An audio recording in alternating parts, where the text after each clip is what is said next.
three-stage growth model part 1. In two-stage growth model, we have discussed that a stage of growth changes when the retention ratio changes. That is, whenever a company decides to change the retention ratio or the dividend payout ratio, we get a different stage. In two-stage growth model, we assume that the company only decides once to change the growth rate, that is the retention ratio. But in three-stage growth model, we assume that the retention ratio is changed twice. यानी दो मर्तबा जब retention ratio change होगी तो हमारे पास 3 stages बन जाएंगी. Let's have a look at the assumptions of three-stage growth model. ये वही assumptions हैं जो हमने two-stage growth model या इससे पहले पढ़ी हैं, जिसको हम dividend discount model की assumptions कहते हैं. इसके साथ साथ हम ये भी assume करते हैं कि ये business going concern होगा और इसके dividends कभी ख़त्म नहीं होंगे. Thirdly, we assume that the flowback ratio is the same. Flowback is the term which is synonymous to retention ratio, यानी वो amount of profit जिसको business में reinvest कर दिया जाता है, that is called the plowed back profit, and the ratio is called the plowback ratio. यानी retention ratio और plowback ratio एक ही चीज़ के दो नाम हैं. External factors will be constant and the earning power of the company will not change.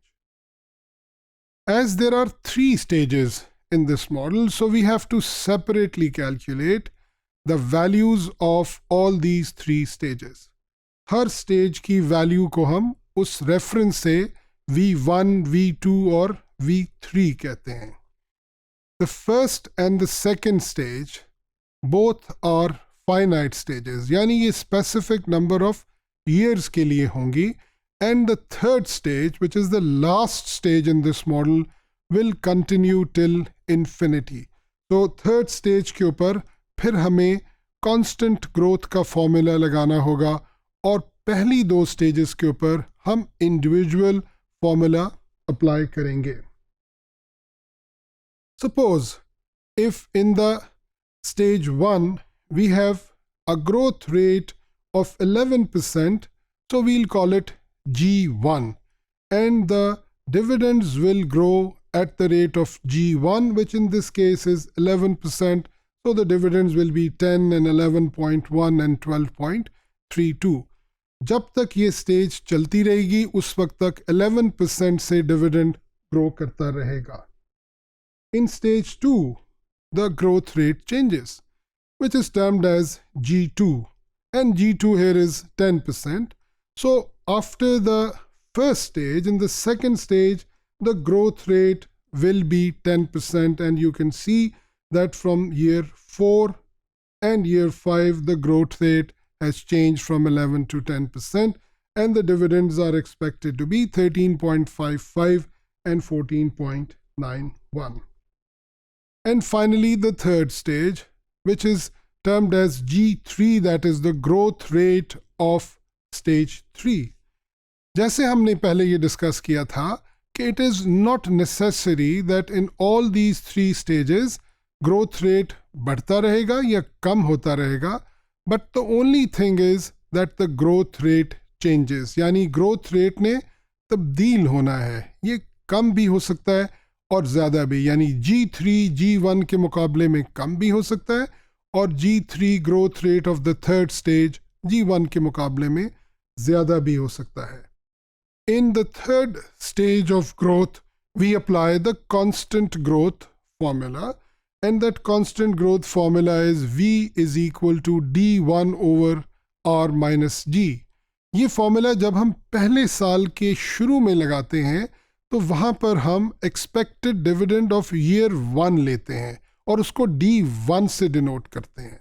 लेकिन जब ये formula constant growth का हम third stage पे लगाते हैं तो हम ये देखते हैं कि third stage किस साल से शुरू हो रही है. As if the third stage is starting from year 11, So we'll take the dividend, expected dividend of year 11, that is D11. और D11 हमारे पास आएगा कि हम D10 को थर्ड स्टेज के ग्रोथ रेट के साथ एक साल के लिए ग्रो करें, यानी D10 multiply by 1 plus G3 will give us the 11th year dividend, that is D11. तो यहाँ पर हम देखते हैं कि V3 is equal to Dn plus 1 over R minus G3. Here n is the number of years in the previous two stages. So by applying this formula, we get the value of the third stage of growth, and this value will be V3.